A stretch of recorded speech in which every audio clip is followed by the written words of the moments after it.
Peace of Christ be with you, brothers and sisters, and welcome to today's virtual Eucharistic Congress. I want to thank each of you friends for being with us this entire week, listening to the teachings as we prepare for Corpus Christi, this beautiful feast that was inaugurated by Pope Urban IV. It's not about the feast so much, but there's something more that we have to learn from the feast, and that's what we've been contemplating in this week. In today's talk, friends, I'm not going to speak so much about the theological understanding of the body and blood of Christ, but I want to speak more from a horizontal level of how we must approach the Eucharist, how we must live the Eucharist in our day-to-day lives. In his exhortation, Emeritus Pope Benedict XVI wrote about the Eucharist, and he said, the mystery to be believed, the mystery to celebrate, and a mystery to live. And the 3 points that really struck me as I was reading this, it is to believe, it is to celebrate, and it is to live the Eucharist. And that's what I want to share with you, friends, more on the horizontal level. And so my first point here, friends, is believe. In the Gospel of John, Jesus begins to explain about he being the bread of life in chapter 6. And he begins to tell them, I am the bread of life. You have seen me, yet you do not believe. And as he goes on explaining that I am the one come from heaven, I am the living bread, he says these important words. And then he makes this important statement, telling them in John chapter 6, truly, truly I say to you, unless you eat the flesh of the Son of Man and drink his blood, you have no life in you. He who eats my flesh and drinks my blood has eternal life, and I will raise him up on the last day. You see, this started an argument among themselves. They began to discuss. Many of them said that this teaching is so hard for us to accept. Many of the disciples, they turned back and they stopped following Jesus. Jesus turns around to his 12 and he asks them, do you also want to leave? But I love Peter's answer. Where can we go, Lord? You have the words of eternal life. You see, friends, it's very important to note, Jesus didn't go back to those disciples and call them, hey guys, come back, let us sit down and let me explain to you that I was speaking metaphorically about my flesh and about my blood. He does not say that, friends. He does not say, let us gather around and let me explain that what I said was only symbolic.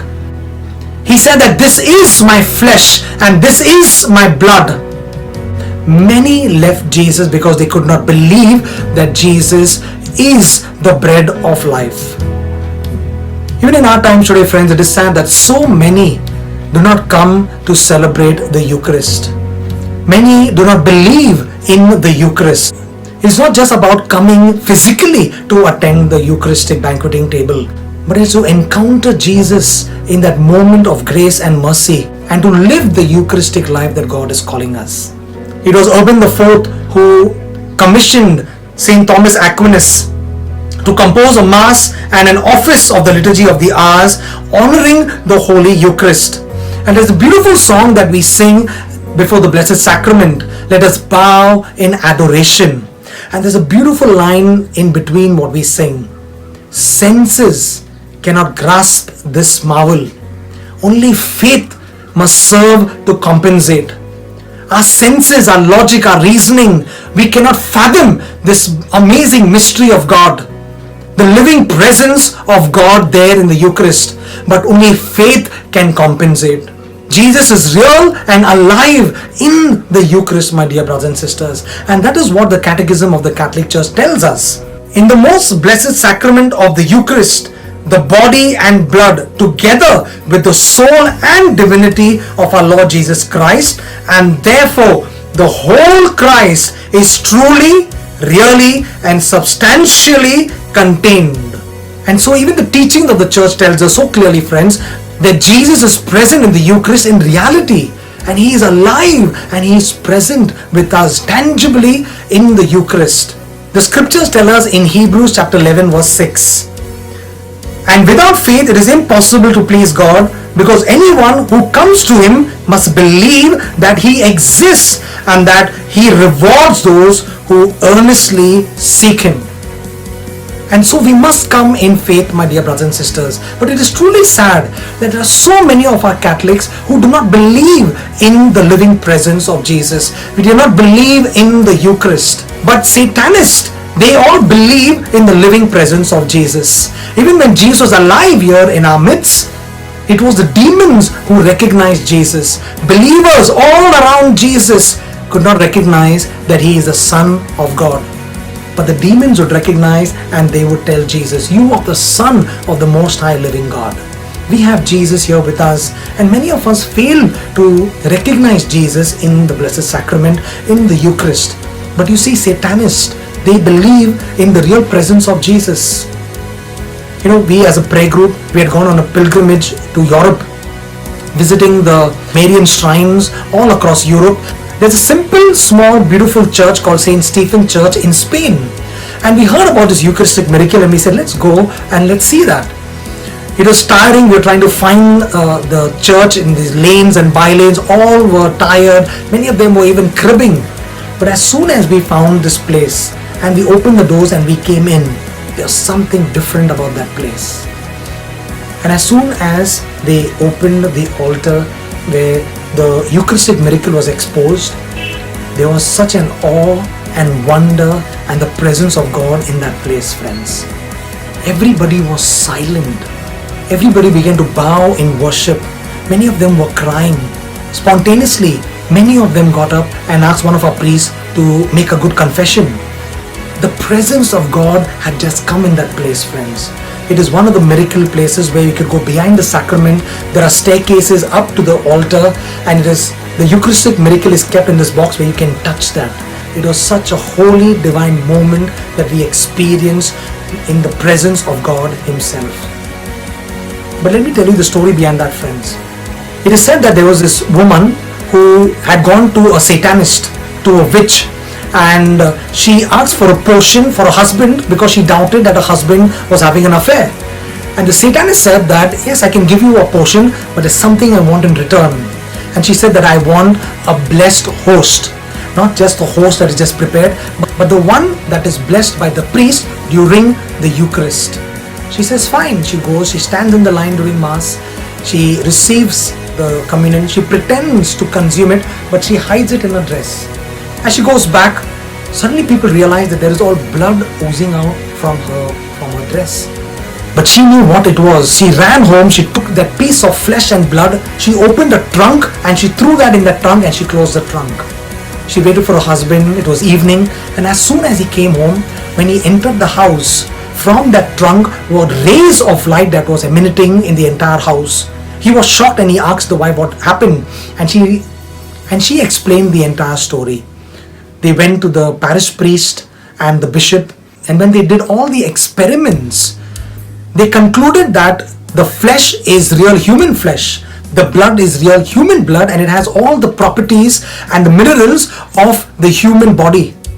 They were all amazed. It was a powerful miracle, and the experiments concluded that the flesh was real human flesh, the blood is real human blood, it had all the properties and the minerals of a human body, and also had the blood group AB positive.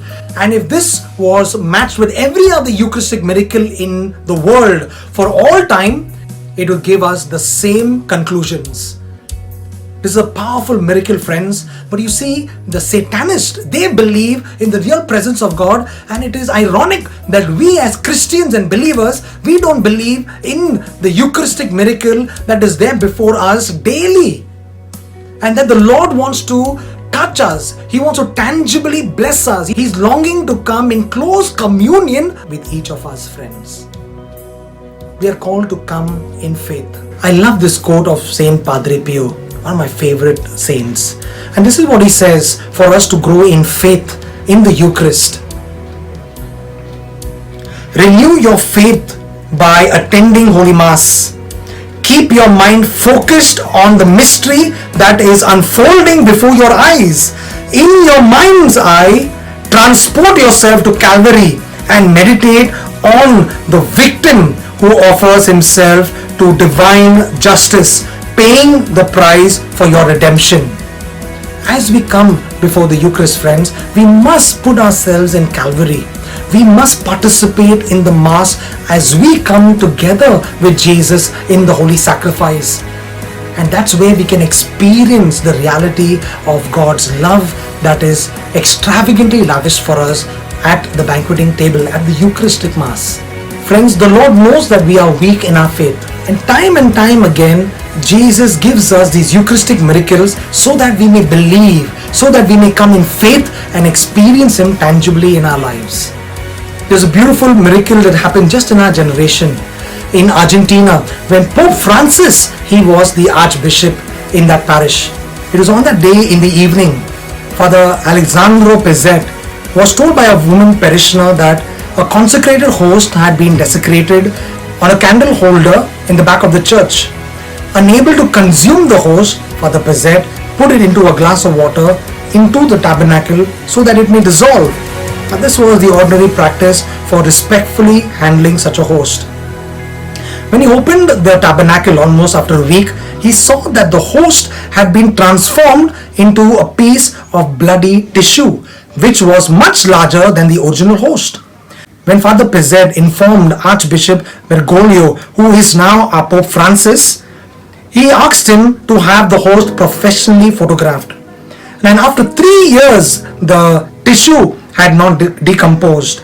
This is truly extraordinary and virtually impossible to explain through natural causation, particularly because no special attempt was made to preserve it. It was then further sent to be examined scientifically. A team of 5 scientists were assembled, including the famous cardiologist and forensic pathologist Dr. Frederick Zugerby. And this is what he said in his report. The analyzed material is a fragment of the heart muscle found in the wall of the left ventricle close to the valves. This muscle is responsible for the contraction of the heart. It should be borne in mind that the left cardiac ventricle pumps blood to all the parts of the body, which means it gives life to the entire body. The heart muscle is in an inflammatory condition and contains a large number of white blood cells. This indicates that the heart was alive at the time the sample was taken. It is my contention that the heart was alive since white blood cells die outside a living organism. They require a living organism to sustain them. Thus, their presence indicates that the heart was alive when the sample was taken. What is more, these white blood cells had penetrated the tissue, which further indicates that the heart had been under severe stress, as if the owner had been beaten severely above the chest.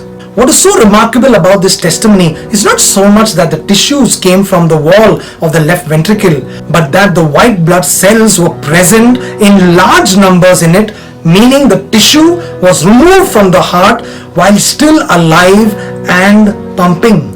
Can you imagine such a powerful Eucharistic miracle that the Lord keeps giving us again and again? And there are hundreds and thousands of these miracles, friends.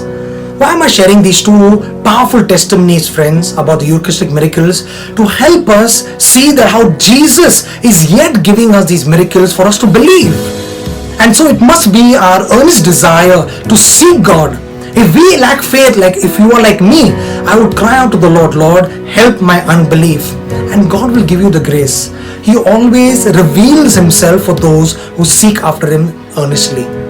So the first point when we approach the Eucharist, it is to believe and come in faith. The second, friends, is only when I experience the Lord in faith and I experience this deep love of the Father, where He gave His only begotten Son to die for me, to cleanse me of all my sins, to heal me of all my sicknesses physically, deliver me from all evil in my life. A God who lavishes His love over my life continuously and loves me unconditionally. When I encounter this love in the Eucharist, friends, I begin to celebrate God's love. I begin to celebrate this moment even at the banqueting table and also in my day-to-day life. And we can only celebrate when we encounter Him in faith.